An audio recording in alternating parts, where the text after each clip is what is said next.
So you finally booked your trip to Thailand. That's good.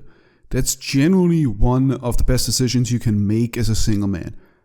But here's the thing, almost every first timer shows up with a head full of wrong assumptions, and those assumptions cost them time, money, and experience. I've seen it over and over. Guys who could have had an incredible trip end up wasting a week because nobody gave them straight, honest information before they left home. And that changes today. Here are the 5 mistakes first-timers make in Thailand and exactly how to avoid each one of them.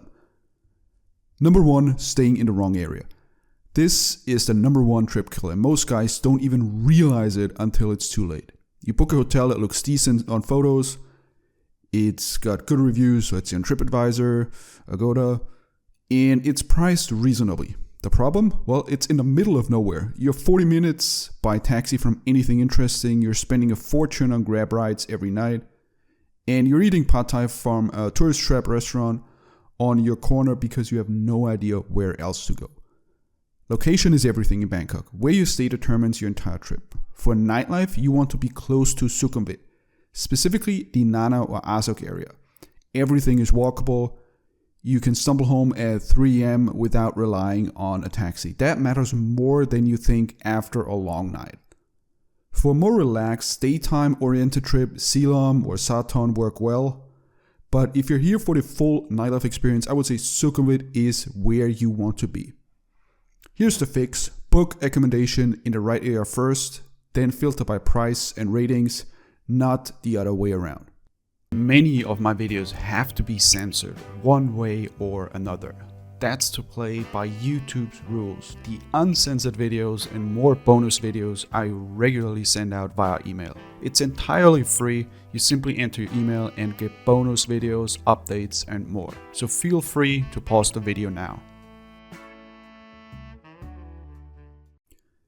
Number 2, bringing too much cash or not enough. Both extremes are a problem. Guys who bring stacks of cash and flash it around become easy targets. Not necessarily for crime, but for overcharging, pressure tactics in bars, and girls who suddenly get very, very expensive tastes. On the other hand, guys who underestimate costs end up scrambling at ATMs, paying ridiculous foreign transaction fees, and running short at the worst possible moments. So here's a realistic breakdown for, let's say, a 7-day trip that is focused on nightlife. Accommodation, somewhere between $300 to $700 depending on your standards. Food would be $5 to $15 per meal if you eat sensibly. Yeah, Bangkok has incredibly cheap food. Nightlife would be $50 to $150 per night depending on your choices. And then we have transport between $20 to $40 for the whole week if you use the BTS and you use Grab smartly. So that will be budget between $1,500 to $2,500 for a comfortable first trip, not including flights. So here's the fix for this problem. Use a Wise card or similar. Keep a small amount of Thai baht in cash for street food, taxis, smaller venues. Use ATMs strategically and know the withdrawal fees before you land. Number 3, believing everything you read online. This one is critical. There's an entire ecosystem of forums, YouTube channels, Reddit threads, and Facebook groups dedicated to Thailand. And a large percentage of the information is outdated, it's exaggerated, or just flat out wrong.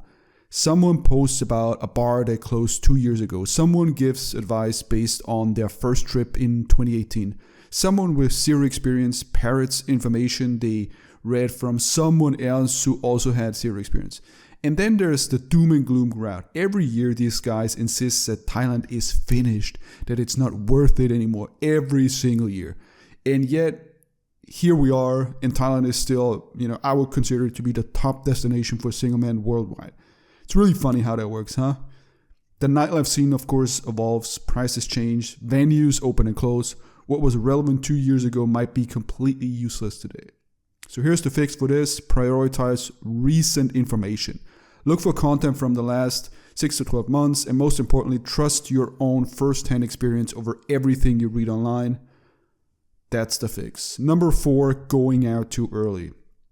So let's say you fly in and you're jet lagged, you're excited, and you want to hit the streets by 8 p.m. Understandable. but you're going to find a lot of empty bars and dead streets. Thailand's nightlife operates on a slightly different schedule than what you might be used to. Things don't really get going until 10 p.m. at the earliest. Peak hours are between midnight and 2 a.m. If you're calling it a night at 11 p.m. because nothing was happening, you missed the entire show probably. The same mistake happens with apps. Guys spend their first 2 nights swiping, let's say on Thai Friendly, and wondering why they're not getting responses. Because they're messaging at 9 p.m. when the girls they want to meet are either still working or just starting their night. The fix is easy. Adjust your schedule, sleep in, eat a late dinner, pre-drink at your hotel, and then head out somewhere around 10 to 10:30. And plan to stay out until at least 1 a.m. Your experience will be completely different. And number 5, not knowing the basics of the scene before you arrive. This is the mistake that leads to probably the most awkward, expensive, and sometimes embarrassing situations. Guys arrive without knowing the difference between a go-go bar and a regular bar. They don't understand what a bar fine is or how short time versus long time works. They don't know which venues are free entry and which hit you with a cover charge. They don't know the going rates, so they overpay, or they lowball and cause a scene. None of this is complicated. It just requires, maybe 30 to 60 minutes of research before you land. Knowing the basics also helps you stay safe. You know which areas to avoid late at night. You know not to take drinks from strangers. You know to keep your wallet in your front pocket, let's say on Koh San Road, where it's really packed. Basic stuff that can save you a lot of grief. So the fix is pretty easy. Do your research, not from random forums, but from reliable current sources that specialize in this kind of information. Read up on the layout of the areas you'll be visiting, understand the scene structure, and arrive with some sort of basic game plan. You don't need to, get completely crazy with the preparing. You just need to have solid and good enough information to hit the ground running. Now, I think Thailand is generally one of the most incredible places on the planet for us single guys. The food, the weather, the nightlife, the women, the options in general, nothing else compares. But I think like anything, the more prepared you are, the better your experience will be. So avoid these 5 mistakes, and your first trip will set the bar for every trip that follows. I hope you found this video helpful. If you ever thought about going to Thailand but find the planning overwhelming, don't know where to get started, you can take that first step and join the Thailand Guide. This is where I personally help you plan your Thailand nightlife adventure. You get to watch over 60 in-depth videos, you get PDF guides, as well as a Telegram community with other members for any questions before, during, or after your trip. It's also frequently used for meetups, going out together, etc. You can find the Thailand Guide and everything else right here. Don't delay that first trip, you will regret it a year from now. Thanks for watching and see you next time.